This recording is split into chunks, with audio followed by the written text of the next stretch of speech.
আজকে আমি কথা বলবো যে আমাদের যে গরিব ভাইরা যারা বাইরে কাজে এসছে, যে বাইরের কাজ যে এত কষ্টের কাজ, যে এত পরিশ্রম করে কাজ করে যে লোক বাড়িতে ফ্যামিলিতে পরিবারের কাছে যে খাবার তুলে দেওয়ার জন্য এত কষ্ট করে, কোনো রাজনীতির নেতা দেখেও না, এগুলো তাদের কানে যায়ও না।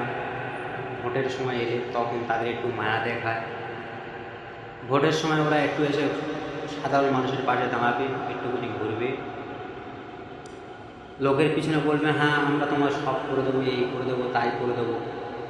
কিন্তু ভোট যখন হয়ে যাবে তখন কাউকে চিনবে না।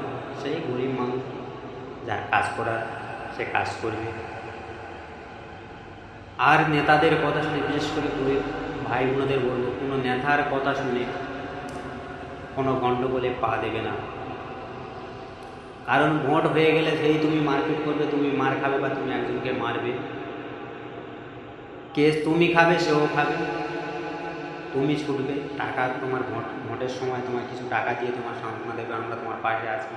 ভোট যখন হয়ে যাবে তোমার কেউ দেখবে না, সেই তোমার টাকা, কষ্টের টাকা খেটে তোমাকে কেস চালাতে হবে, সব জায়গায় যেতে হবে। কোনো রাজনীতি কেউ কোনোদিন কারো পাশে দাঁড়াবে না। আজকে আমি কেরালায় রাজ্যে কিছু জায়গা দেখছিলাম যে একটা গরিব মানুষ, গরিব ভাইরা কাজ করতে এসছে, যে এত গরমের তাপ, মানে রোদ এত কষ্ট হয়। তিনজন মিলে একজনকে মাথায় তুলে দিয়েছে, সেই মালটা নিয়ে দুতলার উপরে ছাদ ঢালাই হচ্ছে, মানে ছাদে ফেলছে। এত কষ্টের কেন? নেতারা বড় বড় ভাষণ দেয়, একদিন এসে কাজ করুক নেতারা, যে একটা গরিব মানুষ কত কষ্ট হয়, তবে মর্মটা বুঝবে। কেউ বুঝবে না ভাই। আর কারো কথা শুনে কোনো প্রলোভনে পা দেবে না। ভোট যে তার ব্যক্তিগত বিষয়, ভোট দিতে যাবে, ভোট দেওয়ার দরকার, ভোট দিয়ে চুপচাপ থাকবে, রাজনীতি নিয়ে বেশি মাথামাতি করবে না। আর টিএমসির ক্ষমতা পশ্চিমবঙ্গে যতদিন শুভেন্দু অধিকারী থাকবে ততদিন পশ্চিমবঙ্গে টিএমসি ক্ষমতায় থাকবে।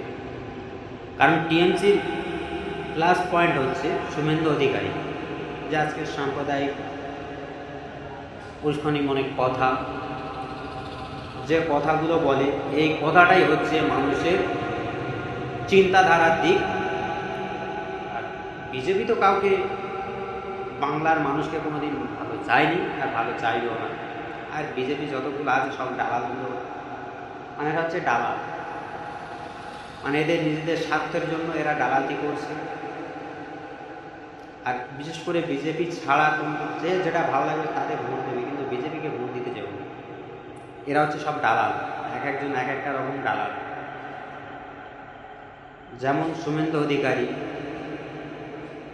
এ বড় বড় ভাষণ দেয়, কিন্তু এর বড় বড় ভাষণ দেয়, কিন্তু এ সাধারণ মানুষের উপকার কি করে?